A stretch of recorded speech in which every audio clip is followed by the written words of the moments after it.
जय श्री राम। पुराणों के मुताबिक राम के जन्म के बारे में भगवान शिव ने मां पार्वती को बताया था। वहीं आज हम आपको बताने जा रहे हैं कि भगवान राम ने आखिर जन्म क्यों लिया था। एक कहानी है कि ब्राह्मणों के शाप के कारण प्रतापवान, अरिमर्दन और धर्मरुचि ये तीनों रावण, कुंभकर्ण और विभीषण बने। रावण ने अपनी प्रजा पर बहुत अत्याचार किए। एक बार तीनों भाइयों ने घोर तप किया। तब से ब्रह्मा जी ने खुश होकर वर मांगने को कहा। इस पर रावण ने कहा कि हे प्रभु, हम वानर और इंसान दो जातियों को छोड़कर और किसी के मारे से ना मरे, हमें ऐसा वर दीजिए। शिव जी ने और ब्रह्मा जी ने रावण को वर दे दिया। इसके बाद शिव जी ने और ब्रह्मा जी ने विशालकाय कुंभकर्ण को देखा और सोचा कि अगर ये रोज भोजन करेगा तो पृथ्वी का नाश हो जाएगा। तब मां सरस्वती ने उसकी बुद्धि फेर दी और कुंभकर्ण ने 6 माह की नींद मांग ली। विभीषण ने प्रभु के चरणों में अनन्य और निष्काम प्रेम की अभिलाषा जताई। वर देकर ब्रह्मा जी चले गए। जब पृथ्वी पर रावण का अत्याचार बढ़ा और धर्म की हानि होने लगी, तब भगवान शिव कहते हैं कि राम जन्म के हेतु अनेका, परम विचित्र एक ते एका। जब जब होए धर्म की हानि, बाढ़ई असुर अधम अभिमानी। तब तब प्रभु धरी विविध शरीरा, हरहि कृपा निधि सज्जन पीरा। यानी जब जब धर्म का हास होता है और अभिमानी राक्षस प्रवृत्ति के लोग बढ़ने लगते हैं, तब तब कृपा निधान प्रभु भांति भांति के दिव्य शरीर धारण कर सज्जनों की पीड़ा हरते हैं।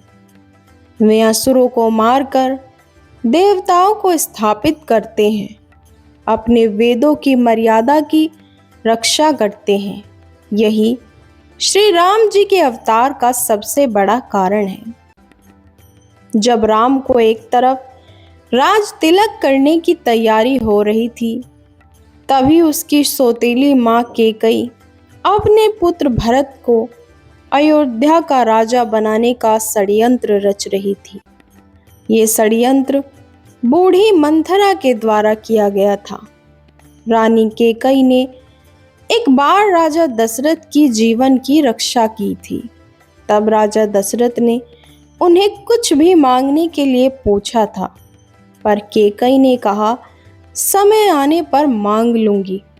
उसी वचन के बल पर कैकेयी ने राजा दशरथ से पुत्र भरत के लिए अयोध्या का सिंहासन और राम के लिए 14 वर्ष का वनवास मांगा। श्री राम तो आज्ञाकारी थे, इसीलिए उन्होंने अपनी सौतेली मां कैकेयी की बातों को आशीर्वाद माना और माता सीता और प्रिय भाई लक्ष्मण के साथ 14 वर्ष का वनवास व्यतीत करने के लिए राज्य छोड़कर चले गए। इस असीम दुख को राजा दशरथ सह नहीं पाए और उनकी मृत्यु हो गई। कैकेयी के पुत्र भरत को जब यह बात पता चली तो उसने भी राजगद्दी लेने से इनकार कर दिया। राम, सीता और लक्ष्मण वनवास के लिए निकल पड़े। रास्ते में उन्होंने कई असुरों का संहार किया और कई पवित्र और अच्छे लोगों से भी वे मिले। वे वन चित्रकूट में कुटिया बनाकर रहने लगे। एक बार की बात है, लंका के असुर राजा रावण की छोटी बहन सुपर्णखा ने राम को देखा और वह मोहित हो गई। अपने राम को पाने की कोशिश की, पर राम ने उत्तर दिया, मैं तो विवाहित हूँ, मेरे भाई लक्ष्मण से पूछ के देखो।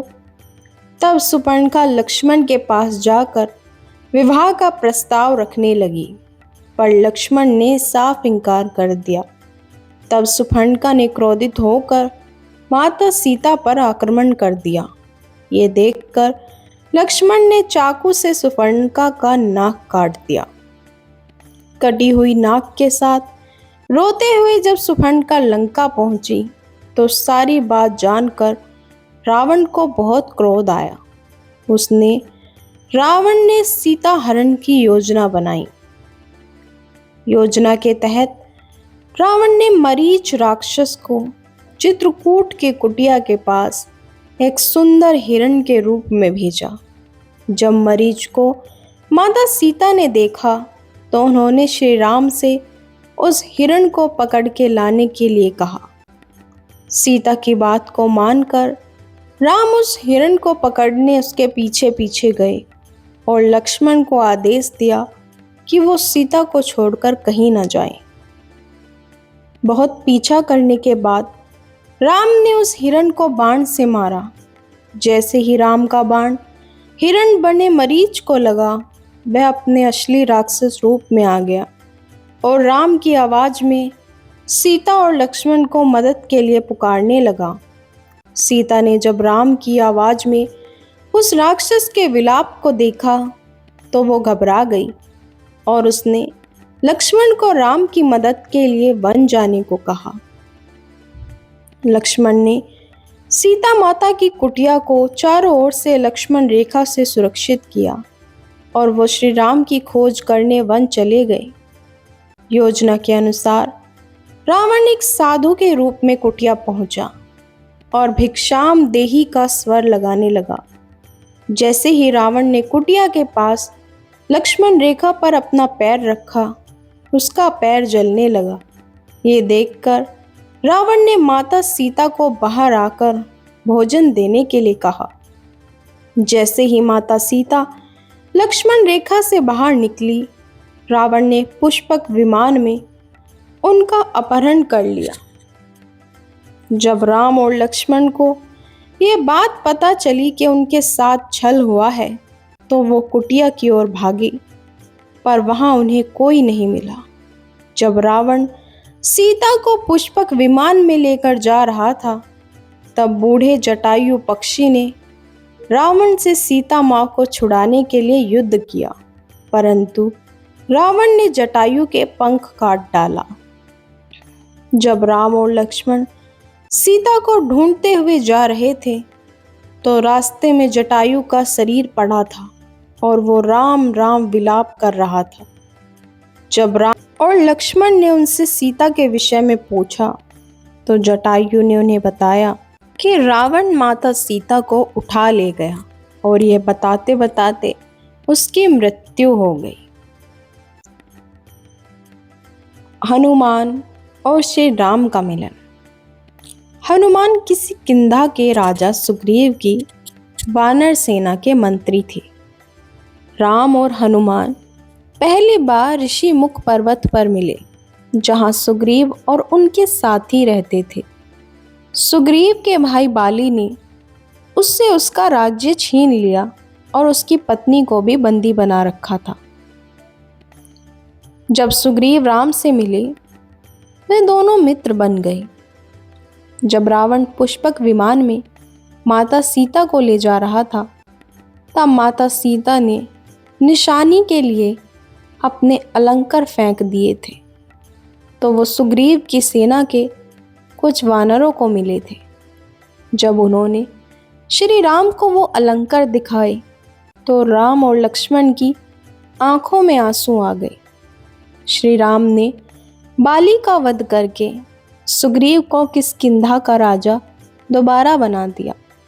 सुग्रीव ने भी मित्रता निभाते हुए राम को वचन दिया कि वो और उनकी वानर सेना भी सीता माता को रावण के चंगुल से छुड़ाने के लिए पूरी जान लगा देंगे। उसके बाद हनुमान, सुग्रीव, जामवंत ने मिलकर सुग्रीव की वानर सेना का नेतृत्व किया और चारों दिशाओं में अपनी सेना को भेजा। सभी दिशाओं में ढूंढने के बाद भी कुछ ना मिलने पर ज्यादातर सेना वापस लौट आई। दक्षिण की तरफ हनुमान जी एक सेना लेकर गए जिसका नेतृत्व अंगद कर रहे थे। जब वे दक्षिण के समुद्र तट पर पहुंचे तो वे भी उदास होकर विंध्य पर्वत पर इसके विषय में बात कर रहे थे। वहीं कोने में एक बड़ा पक्षी बैठा था जिसका नाम था संपाति। संपाति वानरों को देखकर बहुत खुश हो गया और भगवान का शुक्रिया करने लगा इतना सारा भोजन देने के लिए। जब सभी वानरों को पता चला कि वह उन्हें खाने की कोशिश करने वाला था तो सभी उसकी घोर आलोचना करने लगे और महान पक्षी जटायु का नाम लेकर उसकी वीरता की कहानी सुनाने लगे। जैसे ही जटायु की मृत्यु के बाद उसे पता चली, वह जोर जोर से विलाप करने लगा। उसने वानर सेना को बताया कि वो जटायु का भाई है और यह भी बताया कि उसने और जटायु ने मिलकर स्वर्ग में जाकर इंद्र को भी युद्ध में हराया था। उसने यह भी बताया कि सूर्य की तेज किरणों से जटायु की रक्षा करते समय उसके सभी पंख जल गए और वह उस पर्वत पर गिर गया। संपाति ने वानरों को बताया कि वह बहुत ज़्यादा जगहों पर जा चुका है और उसने यह भी बताया कि लंका का असुर राजा रावण ने सीता को अपहरण कर लिया है और उसी दक्षिणी समुद्र की दूसरी ओर उसका राज्य है। रामायण में लंका की ओर हनुमान की समुद्र यात्रा, जामवंत ने हनुमान की सभी शक्तियों को ध्यान में याद दिलाते हुए कहा कि आप तो महाज्ञानी वानरों के स्वामी और पवन पुत्र हैं।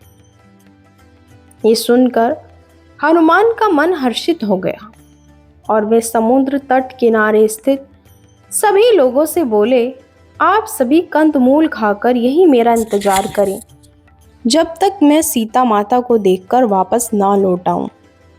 ऐसा कहकर वे समुद्र के ऊपर से उड़ते हुए लंका की ओर चले गए। रास्ते में जाते समय उन्हें सबसे पहले मेनका पर्वत आए।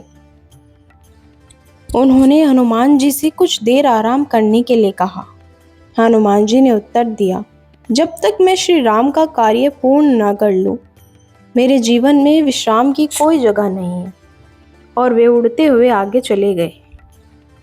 देवताओं ने हनुमान की परीक्षा लेने के लिए सांपों की माता सुरसा को भेजा। सुरसा ने हनुमान को खाने की कोशिश की पर हनुमान को वो खा न सकी। हनुमान उसके मुख में जाकर दोबारा निकल आई और आगे चले गए। समुद्र में एक छाया को पकड़कर खाने वाली राक्षसी रहती थी। उसने हनुमान जी को पकड़ लिया पर हनुमान जी ने उसे भी मार दिया। समुद्र तट पर पहुंचने के बाद हनुमान एक पर्वत के ऊपर चढ़ गए और वहां से उन्होंने लंका की ओर देखा। लंका का राज्य उन्हें दिखा जिसके सामने एक बड़ा दीवार था और पूरा लंका सोने का बना हुआ था। हनुमान ने एक छोटे मच्छर का आकार जितना रूप धारण किया और वो द्वार से अंदर जाने लगे। उसी द्वार पर लंकनी नामक राक्षसी रहती थी।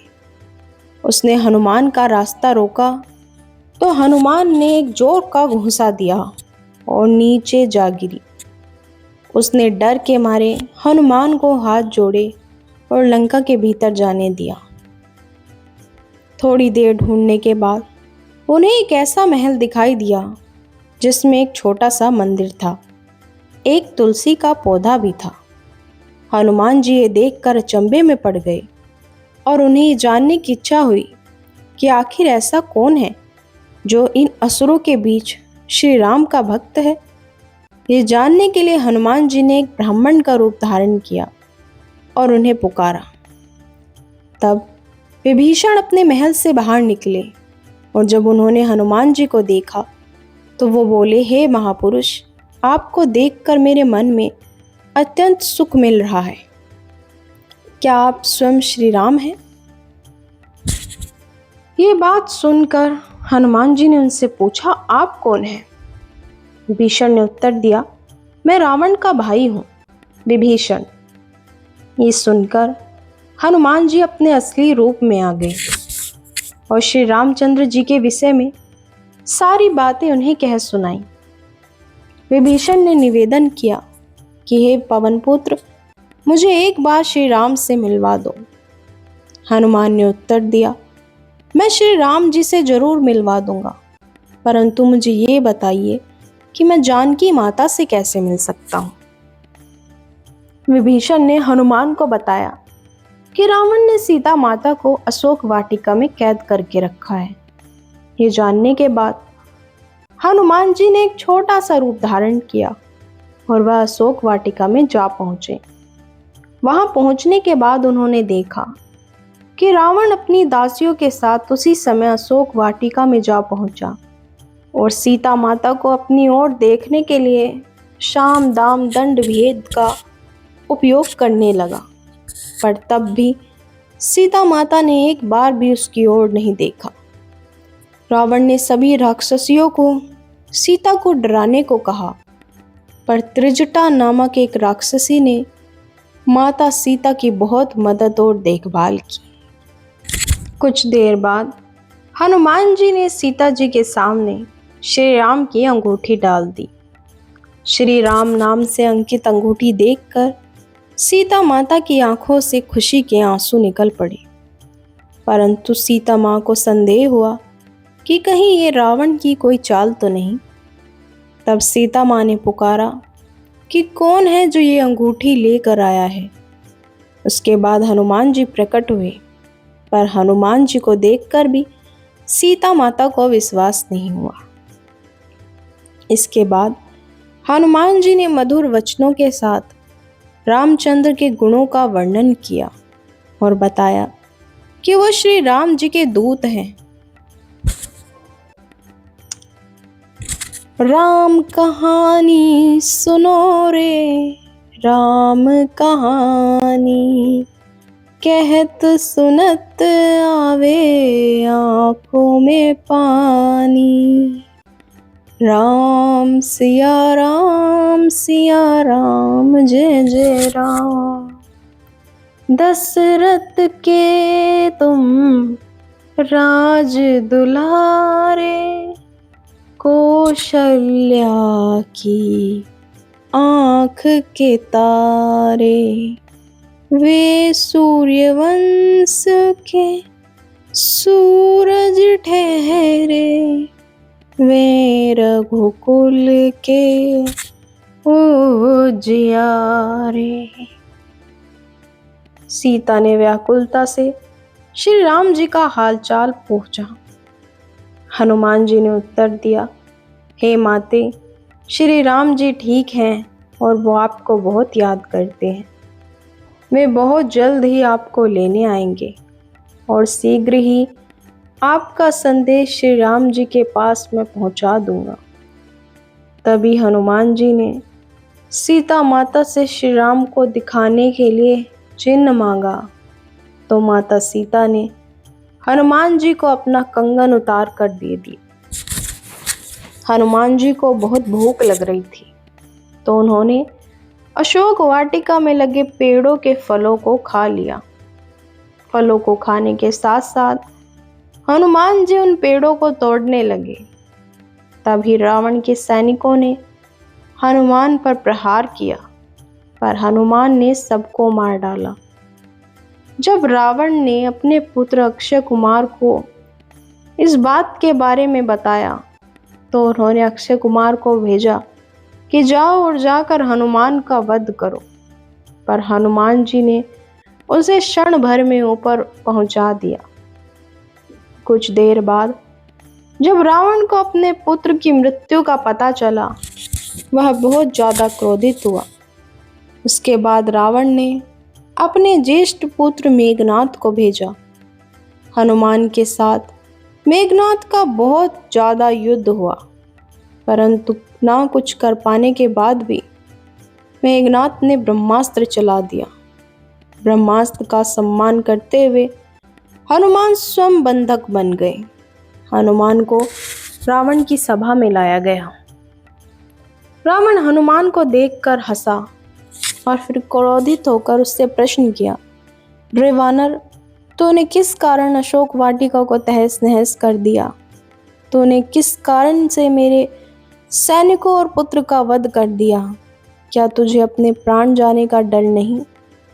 ये सुनकर हनुमान जी ने कहा, हे रावण, जिसने महान शिव धनुष को पल भर में तोड़ डाला, जिसने खर, दूषण, त्रिसरा और बाली को मार गिराया, जिसकी प्रिय पत्नी का तुमने अपहरण किया, मैं उन्हीं का दूत हूँ। मुझे भूख लग रही थी, इसीलिए मैंने फल खाए और तुम्हारे राक्षसों ने मुझे खाने नहीं दिए, इसीलिए मैंने उन्हें मार डाला। अभी भी समय है, सीता माता को श्री राम को सौंप दो और क्षमा मांग लो। रावण हनुमान की बात सुनकर हंसने लगा और बोला, रे दुष्ट, तेरी मृत्यु तेरे सर पर है। ऐसा कहकर रावण ने अपने मंत्रियों को हनुमान को मार डालने का संदेश दिया। सभी मंत्री हनुमान को मारने के लिए दौड़े। तभी विभीषण वहां आ पहुंचे और बोले, रुको, दूत को मारना सही नहीं होगा, ये नीति के विरुद्ध है, कोई और भयानक दंड देना चाहिए। सभी ने कहा, बंदर का पूंछ है, उसको सबसे प्यारा होता है, क्यों ना तेल में कपड़ा बांध कर इसकी पूंछ में बांध दो और आग लगा दो। हनुमान जी की पूंछ में आग लगा दी